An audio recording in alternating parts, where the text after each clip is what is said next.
성도 여러분 안녕하십니까? 한여름 폭염 또 좀처럼 수그러들지 않는 감염에 얼마나 육적, 심적 고통이 크십니까? 수도권 4단계가 발효된 지 한 달이 지났지만은 진정이 안 돼서 또 8월 9일부터 22일까지 2주간 4단계가 제3차 연장된다고 합니다. 휴가철이지만 자유롭지 못한 상태에서 그동안 참느라 힘들었는데 다시 연장된다고 하니까 더 답답하고 힘든 느낌이 듭니다. 하지만 이번에 발효되는 4단계 이 교회 관련 지침은 조금 현실성 있게 반영된 것 같아서 약간의 숨통이 트이는 느낌이 듭니다.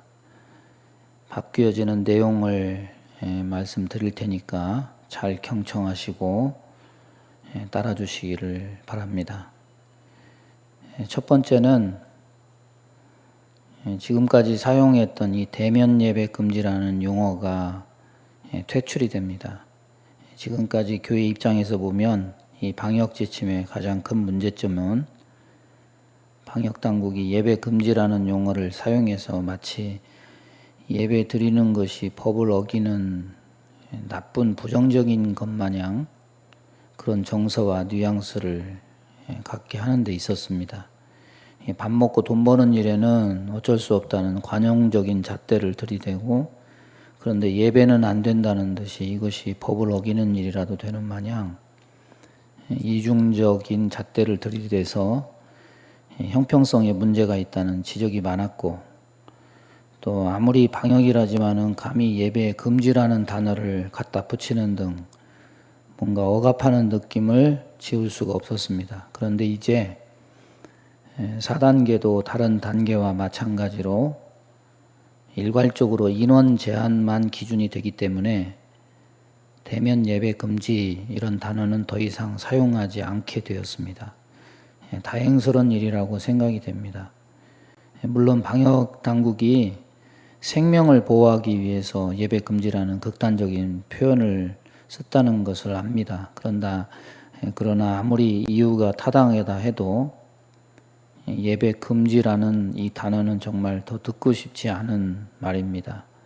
다시는 예배를 금지한다 이런 끔찍한 표현을 듣지 않았으면 좋겠습니다.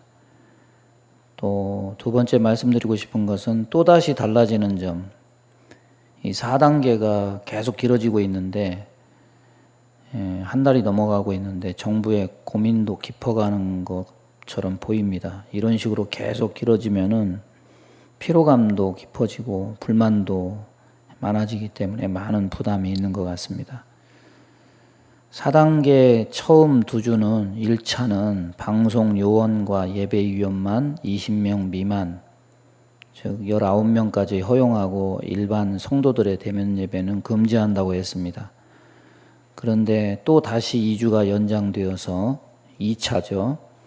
이제는 현장 예배에서 예배위원이냐 온라인 방송 사역자냐 그런 역할이 아니어도 최대 19명 한도 내에서는 일반 성도들도 허용한다 이렇게 발표를 했고, 그래서 우리 교회는 19명이면 우리 교회 좌석수의 10%여서 여러분에게 공지하고 19명 한도 내에서 지금 예배를 드리고 있는 상태입니다. 그런데 이번에 3차로 8월 9일부터 22일까지 또다시 2주간 연장돼서 시행하는 4단계에서는 예배 허용을 대폭 수정해서 이렇게 내놓았습니다.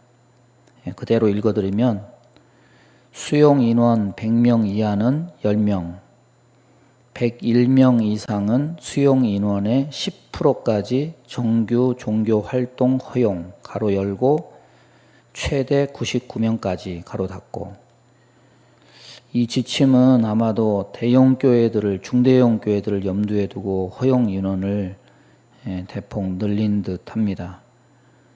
그런데 1000명 정도의 교회 인원의 10% 정도가 99명이니까 거기까지는 허용을 하지만은 그 이상 허용을 하면은 아마도 방역에 부담이 되니까 그 정도 선에서 조정한다 싶습니다.